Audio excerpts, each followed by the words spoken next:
Hi guys. कहानी का नाम है स्कूल का पहला प्यार। हम कहानी को शुरू करते हैं। हेलो दोस्तों, यह कहानी है अमन नाम के एक लड़के की और उसकी उम्र 16 वर्ष है। जब वह 10th क्लास में पढ़ाई कर रहा था उसी समय उसे पहला प्यार का एहसास हुआ था, जिसका नाम राधिका है। राधिका हर दिन उसके घर के रास्ते से होकर गुजरती थी। सरस्वती पूजा का दिन था और राधिका पीली साड़ी पहनकर पूजा करने आई थी। उस दिन अमन लेट से स्कूल गया था। जब वह क्लास में पहुंचा तो उसकी नज़र राधिका पर पड़ी और वह उसे देखता रह गया। पीली साड़ी में राधिका बहुत अच्छी दिख रही थी। अमन की नज़र हटाई नहीं हट रही थी। किसी तरह खुद को संभाला और बाहर आ गया, लेकिन अभी भी वह उसी के बारे में सोच रहा था। जैसे उसका वो चेहरा उसके दिल में उतर गया हो, इसी तरह अमन खुद को संभाल रहा था।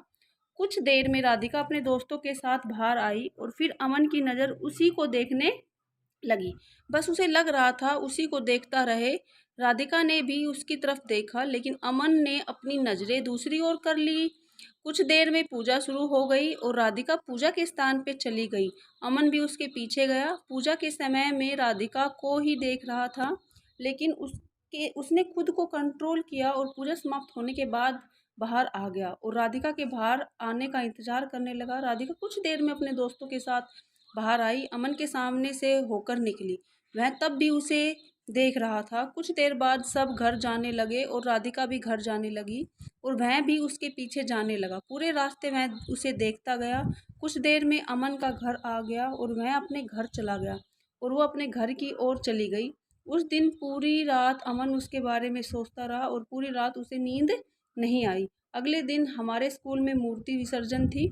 सुबह जल्दी स्कूल चला गया और विसर्जन की तैयारी करने लगा और वह राधिका का इंतजार कर रहा था। उस दिन राधिका लगभग 2 घंटे बाद स्कूल आई। उस दिन वो लाल कुर्ती और सफ़ेद दुपट्टा पहन कर आई थी, जिसमें वो बहुत सुंदर दिख रही थी और अमन उसे देखे जा रहा था। अमन के कुछ दोस्तों ने उसे राधिका को देखते हुए पकड़ लिया और बोलने लगे, जा भाई बात कर ले, उसे देखने से कुछ नहीं होने वाला। लेकिन अमन हिम्मत नहीं कर पा रहा था। शाम को विसर्जन के बाद सब घर जाने लगे। सब थके हुए थे। राधिका अपने दोस्तों के साथ घर जाने लगी। अमन भी जाने लगा। सबसे दूर हम दोनों का ही घर था। कुछ देर बाद सब लोग अपने घर चले जाते हैं और हम दोनों आगे पीछे घर जाने लगते हैं। वह राधिका को देखते जा रहा था। वो थकी हुई लग रही थी। वह हिम्मत जुटा के उसके पास गया और पूछा, राधिका तुम ठीक हो? और उसने अमन की तरफ देखा और बोली, मैं ठीक हूँ, बस थोड़ा थक गई हूँ। फिर उसने भी पूछा, तुमने भी आज बहुत काम किया है, तो तुम ठीक हो न? तो उसने भी मुस्कुराते हुए बोला, मैं बिल्कुल ठीक हूँ। फिर अमन ने पूछा, तुम कब देखी मुझे? वो बोली, जब तुम काम कर रहे थे तब मैं देखी थी। और वो हंसने लगी। फिर अमन ने उसे कहा, कल तुम बहुत अच्छी लग रही थी।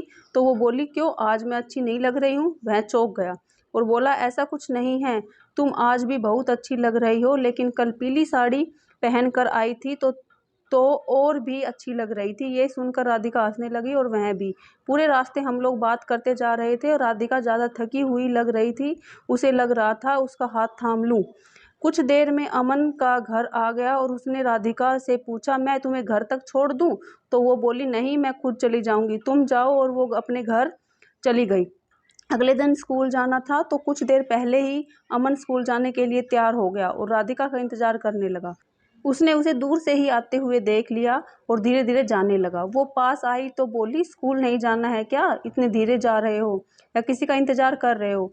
तो उसने मुस्कुराते हुए कहा, ऐसा कुछ नहीं है, और बात करते हुए साथ जाने लगे। उसके बाद हम लोग हर दिन साथ ही स्कूल जाने लगे।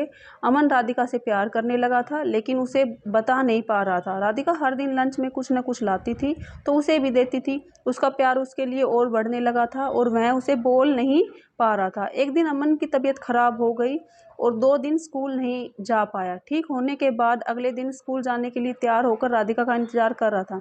वह धीरे धीरे जा रहा था। कुछ देर में राधिका आई और बिना कुछ कहे पास से निकल गई। 2 दिन हो गए। राधिका उससे बात तो क्या, देख भी नहीं रही थी और दूर रहने लगी, जिससे वह उसे कुछ बोल भी नहीं पा रहा था। वह बहुत परेशान हो रहा था। जब लंच में सभी लोग बाहर चले गए और अमन वहीं बैठा रहा। कुछ देर में राधिका वापस आई और बोली, लंच नहीं करना है क्या? अमन जोर से गुस्सा करते हुए बोला, तुम्हें क्या, मैं लंच करूं या ना करूं? ये सुनते ही वो ज़ोर से रोने लगी। उसके रोने से उसे बहुत बुरा लगा और वह उसे चुप कराने लगा। फिर भी वो रोती रही। फिर अमन का हाथ पकड़ लिया और बोलने लगी, तुम 2 दिन से स्कूल क्यों नहीं आए? तुम्हें पता है मैं कितना परेशान हो रही थी। उसके हाथ पकड़ने से अमन का पूरा गुस्सा चला गया। फिर उसने उसे बताया कि उसकी तबीयत खराब हो गई थी और उसके पास उसका फ़ोन नंबर भी नहीं था, तो वह उसे कैसे बताता। बहुत देर समझाने के बाद वो चुप हुई। रोते हुए वो इतनी मासूम लग रही थी कि उसे लग रहा था उसे गले लगा कर बताए कि तुम जान हो मेरी, लेकिन मैं बोल नहीं पाया। उसे इतना तो पता चल गया कि राधिका भी उससे बहुत प्यार करती है। उसके चुप होने के बाद हमने साथ में लंच किया और क्लास में चले गए।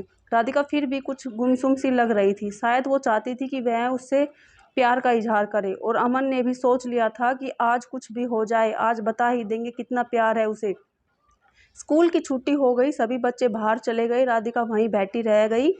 वह हिम्मत करके उसके पास गया और हाथ पकड़कर बोला, मैं जब से तुमसे मिला तुम्हारे बारे में ही सोचता रहता हूँ और मैं बहुत दिन से तुम्हें बताना चाह रहा था कि मैं तुमसे बहुत प्यार करता हूँ। राधिका इतना सुनते ही अमन को गले से लगा लिया और रोने लगी, और उसको भी आंखें नम हो गई। उसने उसे जल्दी चुप कराया और कहा, चलो रास्ते में बात करते हैं, यहाँ सर देखेंगे। उसके बाद राधिका ने अमन का फ़ोन नंबर लिया और वो अपने घर चली गई। घर पहुँचते ही उसने उसे कॉल किया और बताने लगी वो बहुत परेशान हो गई थी वह जब स्कूल नहीं आ रहे थे। फिर वो बताई कि जब तुम सरस्वती पूजा के दिन मेरे साथ आ रहे थे मुझे बहुत अच्छा लग रहा था, मैं उसी दिन से तुम्हें देखने लगी थी। उसके बाद हमारी बात हर दिन होने लगी और एक दिन उनका प्यार जीत गया और उनकी शादी हो गई। गाइज, आपको वीडियो अच्छी लगे तो please subscribe my YouTube channel, अपने दोस्तों के साथ शेयर करें, and thank you for watching this video.